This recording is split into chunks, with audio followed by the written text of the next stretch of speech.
BX1 +.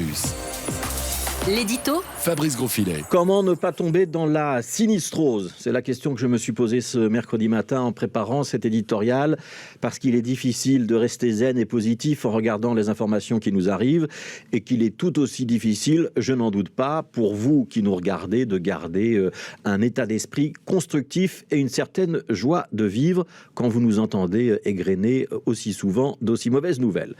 On va être franc, ce qui domine l'actualité aujourd'hui encore, c'est la montée continue des chiffres liés à la Covid-19, contamination, hospitalisation, décès, tous les chiffres augmentent, ce qui veut dire que les dernières mesures prises par le comité de concertation ne portent pas encore leur effet. Alors si on veut être optimiste, on se dira que c'est normal, qu'il faut 15 jours entre la décision et un effet sur les contaminations et qu'on n'est pas encore à ces 15 jours. Si on est pessimiste, on se dira que ces mesures n'étaient pas suffisantes ou qu'elles n'ont pas été suffisamment respectées. Pour faire simple, il reste quelques jours, une semaine tout au plus, pour que les courbes s'inversent. Sinon, une nouvelle vague de mesures coercitives sera inévitable, puisque nous sommes aujourd'hui à 650 lits occupés par des patients dans les services de soins intensifs. Il y a 2000 lits de capacité maximale à travers toute la Belgique. On doit en attribuer la moitié aux patients Covid si on veut pouvoir garder la capacité nécessaire pour, par exemple, les victimes d'accidents de la route ou les personnes qui subissent une opération importante. Ça veut dire qu'à partir de 1000 patients en soins intensifs pour des raisons de Covid, nous atteignons la saturation. Et ce seuil des 1000 lits, on va y être dans 2 ou 3 semaines. L'appel des médecins aujourd'hui est donc très clair. Respectez les mesures décidées par le comité de concertation, télétravail, masque, test, etc. Et si vous pouvez, croisez les doigts, ajoutez un gris-gris de votre choix, c'est pas inutile. Bon, comment ne pas tomber dans la sinistrose, surtout si vous ne croyez pas au gris-gris et que vous êtes peut-être en plus entouré d'antivax ou de relativistes de tout poil qui ne voient pas la catastrophe arriver.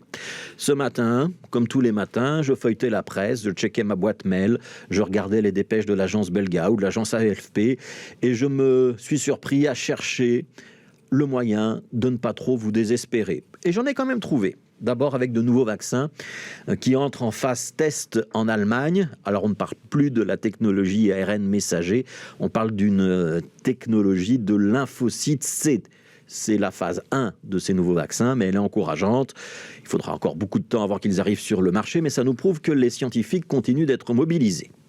Bon, il n'y a pas que le Covid dans l'actualité non plus. L'importante opération de police ce matin en direct dans le milieu des trafiquants de drogue, c'est aussi une nouvelle qu'on peut lire de manière positive, parce que c'est la preuve qu'il n'y a pas de zone de non-droit, comme on l'entend parfois en région bruxelloise, et que la police et la justice s'attaquent bien au trafic responsable de la dégradation des conditions de vie des habitants du quartier du Peterbos lorsque les trafiquants s'y installent de manière aussi massive et visible.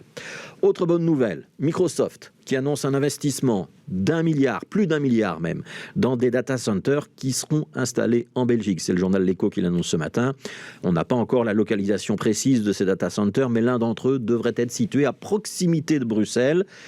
Habituellement, on installe ce genre de centre en Irlande, aux Pays-Bas, dans les pays scandinaves. D'autres annonces devraient suivre, mais ça représente quand même déjà quelques centaines d'emplois qui seront donc localisés pas très loin de Bruxelles. Et puis une dernière nouvelle. Allez, un congé accordé aux écoliers et aux enseignants pour l'après-midi du 24 décembre. Ce jour-là, les cours s'arrêteront donc à midi. Ça veut dire qu'on pourra se concentrer sur son réveillon de Noël dans l'après-midi. Entre nous, je ne comprends pas qu'on n'y ait pas pensé plus tôt en préparant le calendrier scolaire et même qu'on ne fixe pas la fin des cours au 23. Mais ça reste une bonne nouvelle. Et ça nous permet surtout à nous tous de se projeter dans la magie des fêtes de fin d'année, de penser aux êtres chers qu'on pourra retrouver, aux enfants qui souriront devant un cadeau, au bon repas qu'on pourra se préparer. Et ça, c'est déjà un moyen d'avoir une pensée réjouissante.